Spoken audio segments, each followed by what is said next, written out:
And now, my Elmer, what you doing, buddy? Well, I was listening to a SDR receiver, and there was a gentleman telling another gentleman that he needed to come up here and get his audio checked out, and you'd be recording him. Dr. KC9VKV and 9GTO. Yeah, he was going on and on about he couldn't remember the first, and of course I was listening to the receiver, and all was going good, in the right direction, and looking forward to cold weather and good times on amateur radio. Yes, sir. Amen to that. Work that mic to the side of your lips just a little bit more, getting some transients there. You're running that 7300 hand mic or a hand mic? Yes, sir. Yes, sir. I am right now. And but yeah, I turned to the side. And anyway, yeah.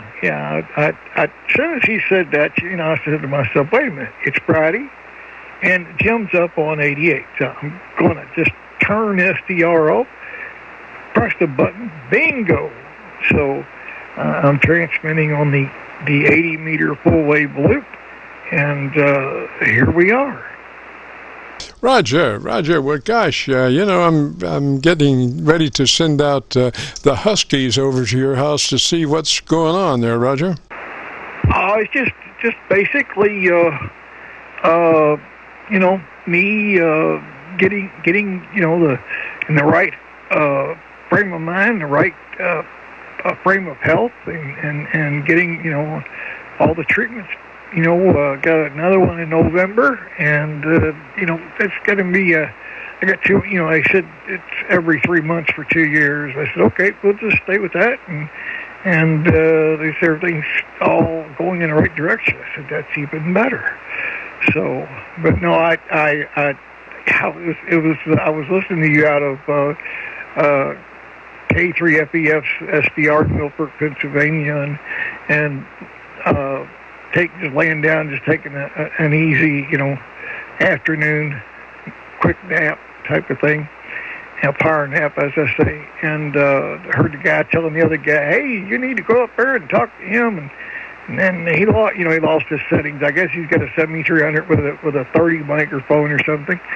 And I thought, well, you know what, man, I think I need to go up there and say hi to Jim. So here we are. Yes, sir. Well, gosh, I've been missing my Elmer. You know what I mean? Oh, I've been missing my sidekick. Yes, sir. At my 6 o'clock. It's been interesting. At the most, I just, like I said, after. I think I went through that phase where I lost that loving feeling, and now I see the trees, starting to turn a little bit, and the temperature's actually got below 75 degrees, and I'm looking at it right now, and outside temperature 77.7, and I'm thinking, yeah, now we're getting somewhere. Yeah, Roger. Well, you mean towards cold weather? Yes, I definitely did not like this summer at all. Roger. Well, I tell you the way I am. Just as soon as I get bored with one season, it changes and it goes to the next season. So I'm all in favor of that. And Mother Nature knows what she's doing. Let her do it. Just enjoy it. Yes, indeed. So we're all vaccinated with all 3 shots. We should be climbing out of the lion's den here after November and be able to go over and have lunch with my BKV buddy at Burger King or wherever he chooses, and that kind of stuff. So I'm looking forward to getting my wings back, because I've been a house mouse too long.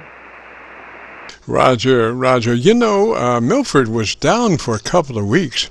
Scared me to death. I thought they were gone. And, Milford's my main SDR go-to. And like I say, they were down for a couple of weeks, Roger. I did not know that. I did not know that. I'm every night at 11 to 3 in the morning, I'm on Half Moon Bay, and then I switch back over.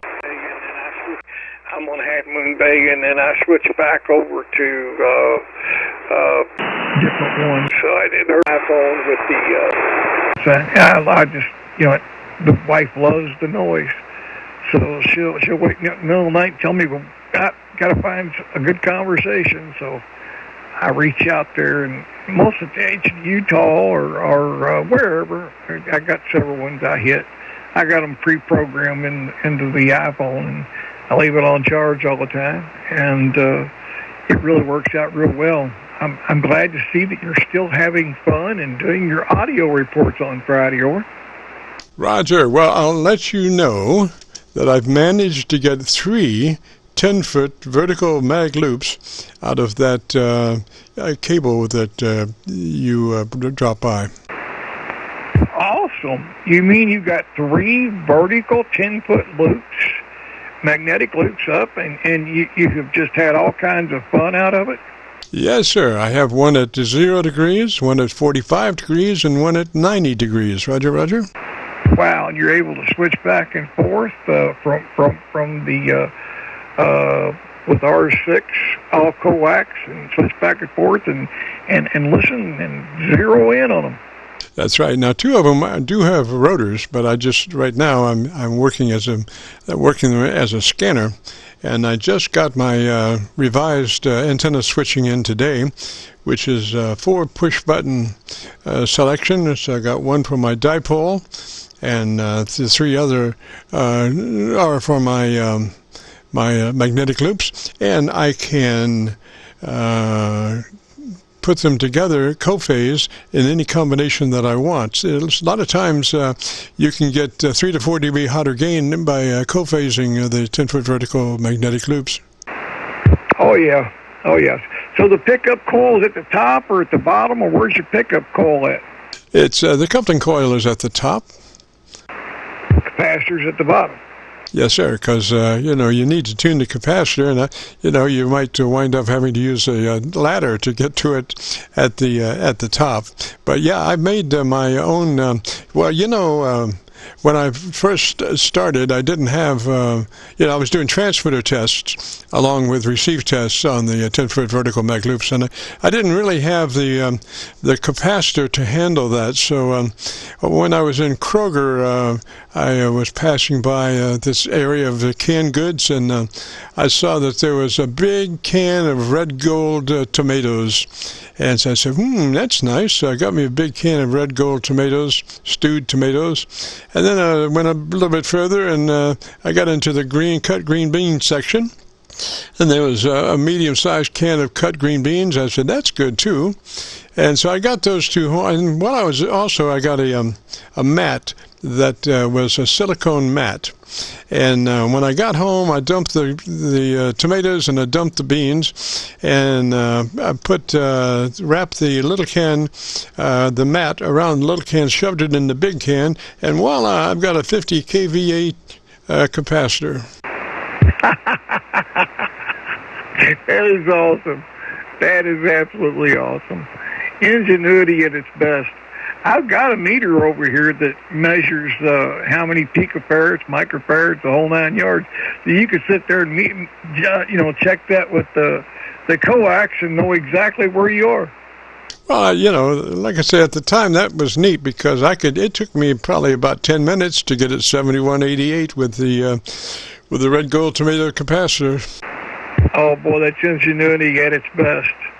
Yeah, I took softballs and stuck in a big can one time, a paint can, metal, and stuck a small can inside there and was able to make my capacitor that way. And it worked very well. I was very, very, very content with it. And even put a kilowatt through the thing, and it worked quite well. Roger. I think a kilowatt arc is about 1.25 inches, somewhere around that. So you have to have spacing 1.25 inches for a KW into a large loop like that 10-foot vertical mag. But this red gold tomato can capacitor just worked beautiful. Now I must admit there was a little heating. I ran for about an hour Qso, and I went out and checked it, and it was just a little warm. So but never lost any power, never shifted any SWR, nothing, Roger. Oh man, you were transmitting and receiving off of it. Wow.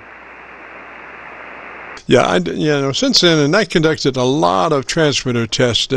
Actually, I used Milford as one of the test points, and I was A/B comparing my dipole against my 10-foot vertical mag loop, and invariably, the dipole would be hotter than the mag loop by 3 dB. Sometimes, every once in a while, the mag loop would catch up, but by and large, the dipole was always a little bit hotter than the mag loop. And, a 10-foot vertical mag loop for 40 meters, you're not going to hardly get vertically, you're not going to probably get much bigger than that. So I just use the mag loops for receiver antennas, Roger. Oh, yeah. Yeah, they're great for receiving antennas. And there's a gentleman in Evansville that's got one in his apartment.